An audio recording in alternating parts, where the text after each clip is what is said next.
बहुजन मुक्ति पार्टी के समर्थन में बहुजन क्रांति मोर्चा एवं भारत मुक्ति मोर्चा द्वारा आयोजित पश्चिमी उत्तर प्रदेश के महत्वपूर्ण सेंटर इटावा में इस महारैली का जो आयोजन किया गया है उसकी अध्यक्षता कर रहे आदरणीय वामन मेश्राम साहब, मूल निवासियों के महानायक, इस कार्यक्रम के उद्घाटक माननीय चौधरी विकास पटेल साहब, राष्ट्रीय अध्यक्ष राष्ट्रीय पिछड़ा वर्ग मोर्चा, और हमारे बीच में एक नहीं दो महान शख्सियत मौजूद हैं।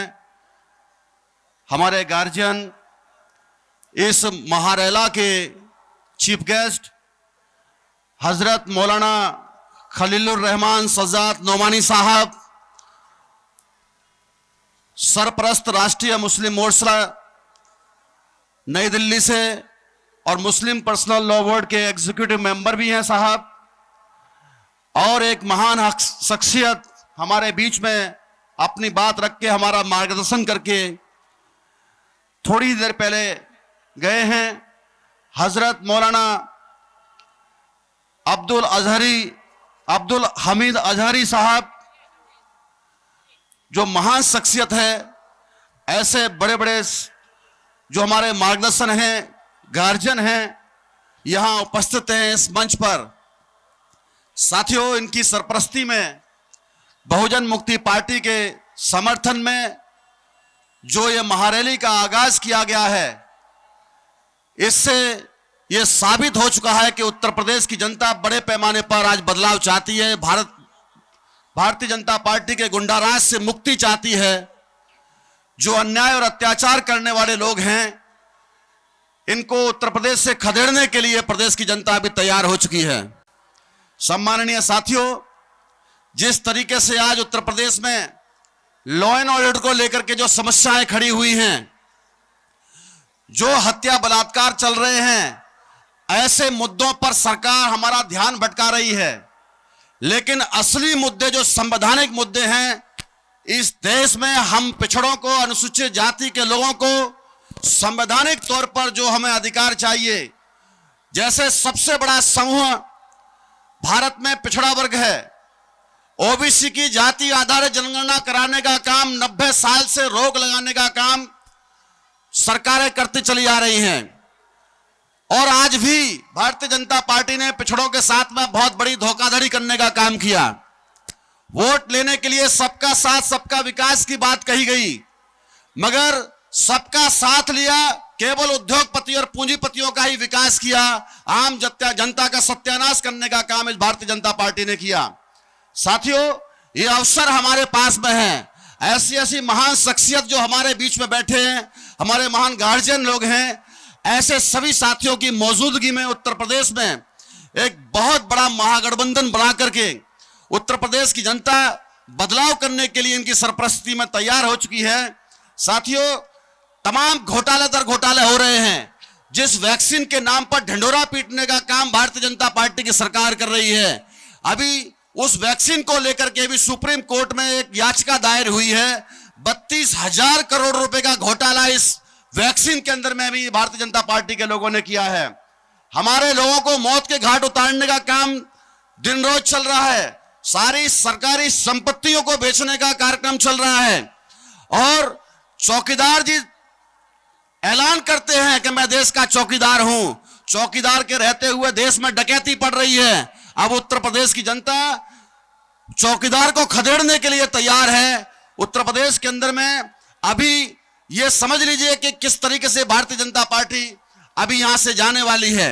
साथियों, इसके साथ साथ में जो निजीकरण का कार्यक्रम चल रहा है, वो निजीकरण में भी आप लोगों ने देखा होगा कि किस प्रकार से सरकारी संपत्तियों को ये बेचने का काम कर रहे हैं। निजीकरण का सबसे बड़ा दुष्परिणाम की अगर मैं बात करूं दोस्तों, तो जो रेलवे स्टेशन है, सिकंदराबाद रेलवे स्टेशन का एक ही एग्जांपल दूंगा मैं। वहां पर मात्र 30 मिनट और 31 सेकंड के लिए एक व्यक्ति ने कार पार्किंग किया, जिसका निजीकरण करने का काम किया है। उस कार पार्किंग के लिए उसको 500 रुपए का किराया भुगतान करना पड़ा, केवल आधे घंटे के लिए। इतना बड़ा निजीकरण का कार्यक्रम चल रहा है। अभी जयपुर का एयरपोर्ट आप गरीब से गरीब आदमी नमक रोटी खाते हैं, नमक पे भी सरकार को टैक्स देते हैं। सरकारी पैसा लगाया गया जयपुर के एयरपोर्ट पर और वहां करोड़ों अरबों रुपए लगाने के बाद में उसको अदानी के हवाले करने का काम यह भारतीय जनता पार्टी की मोदी सरकार ने किया। साथियों, इस तरीके से ऐसे देश की संपत्तियों को बेचने का काम कर रहे हैं जैसे नरेंद्र मोदी जी और योगी जी के अब्बा जान की संपत्तियां हो। वो देश की संपत्ति है। पीएम केयर फंड के नाम पर देश के प्रदेश के करोड़ों लोगों ने अरबों रुपया जमा करवाया। जब उसकी रिपोर्ट मांगी, जनता ने आरटीआर लगाने का काम किया तो पीएम केयर फंड की सूचना देने से भी मना कर दिया। वो कोई प्राइवेट संपत्ति नहीं है।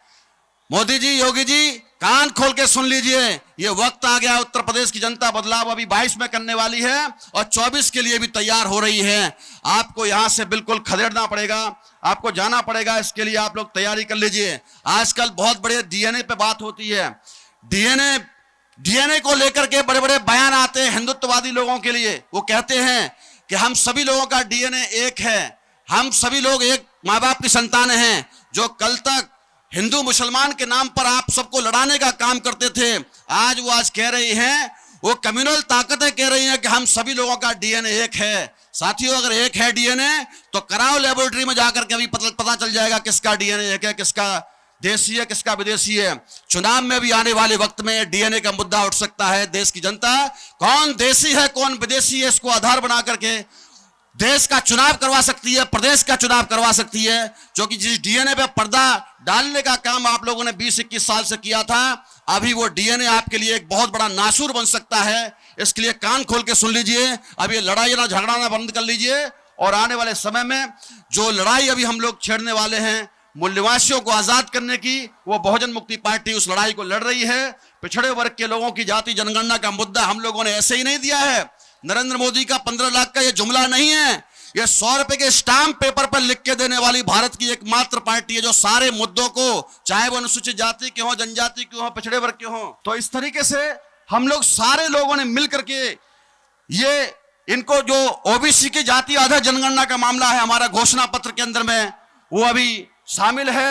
किसान विरोधी जो काले कानून इन्होंने पारित किए हैं, उन किसान विरोधी काले कानूनों को समाप्त करने का काम किया जाएगा। हमको जब अवसर मिलेगा 100% यानी 100% आरक्षण की व्यवस्था, जिसकी जितनी संख्या भारी उसकी उतनी हिस्सेदारी के हिसाब से वो लागू किया जाएगा। 100 रुपए के स्टाम्प पेपर पर लिख करके ये बहुजन मुक्ति पार्टी देती है। समान शिक्षा पद्धति लागू करने का काम, एक समान शिक्षा प्रणाली लागू करने का काम बहुजन मुक्ति पार्टी करेगी। साथियों, हमारे बीच में आज मैं केवल समय अभाव के कारण इतनी ही बात कहूंगा, क्योंकि हमें मार्गदर्शन चाहिए आदरणीय वामन मिश्राम साहब का, वो हमारा मार्गदर्शन करेंगे। मैं सारा समय अभी साहब को देता हूं अपना। और साथ में हमारी पार्टी के अंदर में आज औरैया के पूर्व विधायक रहे बहुजन समाज पार्टी के अंबाड़ी साहब हमारे बीच में बहुजन मुक्ति पार्टी को ज्वाइन कर रहे हैं। अभी ये सिलसिला इटावा से शुरू हो चुका है और ये सिलसिला अभी रुकने वाला नहीं है। बड़े पैमाने पर जो है विधायक और सांसद आज हमारे टच में हैं, जो हारे हुए, जिनको निकाला जा चुका है। बहुजन मुक्ति पार्टी उनका दिल खोल करके इस्तकबाल करती है, हार्दिक स्वागत करती है।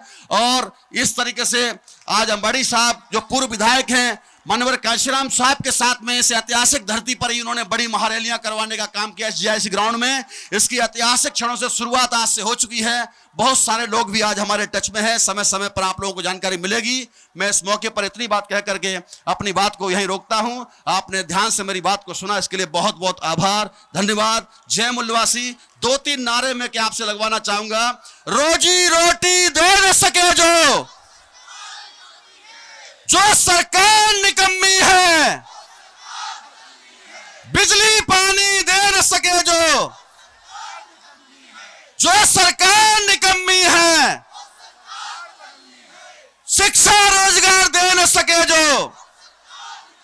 साथियों, वो निकम्मी सरकार को अभी उत्तर प्रदेश में रहने का कोई हक नहीं है। ऐसी निकम्मी सरकारों को आपको भगाने का समय आ गया, उनको निकम्मी सरकारों को बदलने का समय आ गया है। बहुजन मुक्ति पार्टी जिंदाबाद, बोल 85। बहुत बहुत धन्यवाद साथियों, आभार।